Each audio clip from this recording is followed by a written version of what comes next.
Et salut à tous. Donc il y aura deux parties sur cette vidéo. Donc la première partie va être la chute du mur de Berlin et l'autre on verra, je ne sais pas encore ce qu'il y aura comme suite de vidéos dans partie 2. Et puis on est parti pour que je vous lise, pour que je vous explique un peu cette histoire du mur de chute de Berlin. Alors c'est parti. Chute du mur de Berlin. La chute du mur de Berlin a lieu dans la nuit du 9 novembre 1989 lorsque des Berlinois de l'Est, avertis par les médias ouest allemands de la décision des autorités et allemandes de ne plus soumettre le passage en Allemagne de l'Ouest, RFA, à une autorisation préalable donnée au compte-gouttes force sans violence, l'ouverture des points de passage RFA a une autorisation préalable donnée au compte-gouttes force sans violence, l'ouverture des points de passage aménagés entre Berlin-Est et Berlin-Ouest. Les premières destructions physiques du mur commencent cette nuit même. Les Berlinois de l'Est se répandent par milliers dans Berlin-Ouest, donc l'accès leur a été interdit pendant près de 30 ans depuis l'édification du mur dans la nuit du 12 au 13 août 1961, sauf à disposer l'autorisation très rare. Cette chute est le résultat des manifestations contre le régime et de la reprise d'une émigration massive affectant la RDA les mois précédents, des décisions prises ce jour-là par la dirigeant et allemande de la mobilisation spontanée des habitants de Berlin-Est, l'ouverture du mur est le symbole par excellence de la chute des régimes communistes en Europe de l'Est en 1989 et de la fin de la guerre froide entre les blocs de l'Est et de l'Ouest.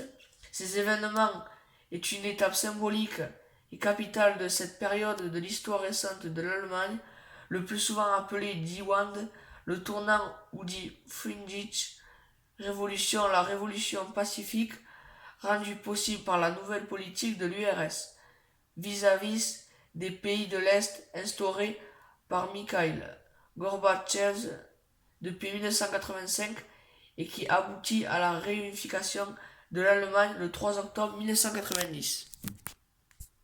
Donc voilà, cette petite session d'histoire sur le mur du chute de Berlin est terminée. Donc on passe à la partie 2. C'est parti. Donc voilà, la deuxième partie commence. Donc c'est une autre époque d'histoire. Donc sur les conflits de la Yougoslavie. Et puis je dis c'est parti. Et c'est parti. Alors, guerre de Yougoslavie. La guerre de Yougoslavie sont une série de conflits violents dans les territoires de l'ancienne République fédérative socialiste de Yougoslavie entre 1991 et 2001.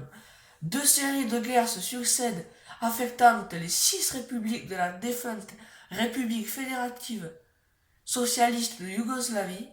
On parle aussi de guerre d'ex-Yougoslavie ou plus rarement de troisième guerre balkanique. La plupart des guerres se terminent par des accords de paix impliquant la pleine reconnaissance internationale des nouveaux États, mais avec un coût humain énorme et des dommages économiques pour la région. Au départ, l'armée populaire yougoslave cherchait à préserver l'unité de l'ensemble de la Yougoslavie en écrasant les gouvernements sionistes, mais elle fut de plus en plus sous l'influence du gouvernement serbe de Slobodan Milosevic qui évoquait la rhétorique nationaliste serbe et souhaitait utiliser la cause yougoslave de préserver l'unité des Serbes dans un seul État. En conséquence, la Guinée commença à perdre les Slovènes, les Croates, les Albanais du Kosovo, les Bosniaques et les Macédoniens ethniques et devient effectivement une armée serbe. Selon un rapport de l'ONU de 1994, la partie serbe ne vivait pas à restaurer la Yougoslavie, mais crée une grande Serbie à partir de certains pays de la Croatie et de la Bosnie.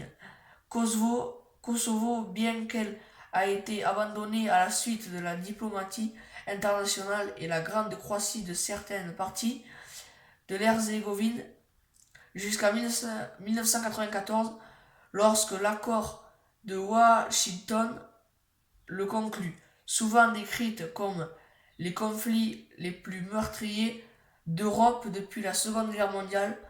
La guerre fut marquée par de nombreux crimes de guerre, notamment le génocide, les crimes contre l'humanité et le viol.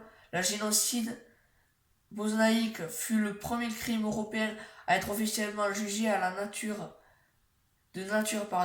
génocidaire depuis la Seconde Guerre mondiale, et de nombreux participants individuels clés furent par la suite accusés de crimes de guerre. Le tribunal pénal international pour l'ex-Yougoslavie, TPIY, fut créé par l'ONU pour poursuivre ces crimes. Selon l'International Center for Transitional Justice, les guerres de Yougoslavie causèrent la mort de 140 000 personnes. Le Centre de droit humanitaire estime que lors des conflits dans les anciennes républiques yougoslaves, au moins 130 000 personnes furent tuées. Donc voilà, j'espère que ces deux parties d'histoire vous auront plu. Ça va être la fin de cette vidéo. Moi, ça m'a plu en tout cas. Du coup, n'hésitez pas à vous abonner aux deux chaînes, à la chaîne secondaire et aussi à la chaîne principale. Ça nous ferait très plaisir. Partagez et aussi mettre les pouces bleus. Vous abonner aux réseaux sociaux. Ça nous ferait très plaisir. Allez, à une prochaine. Banzai!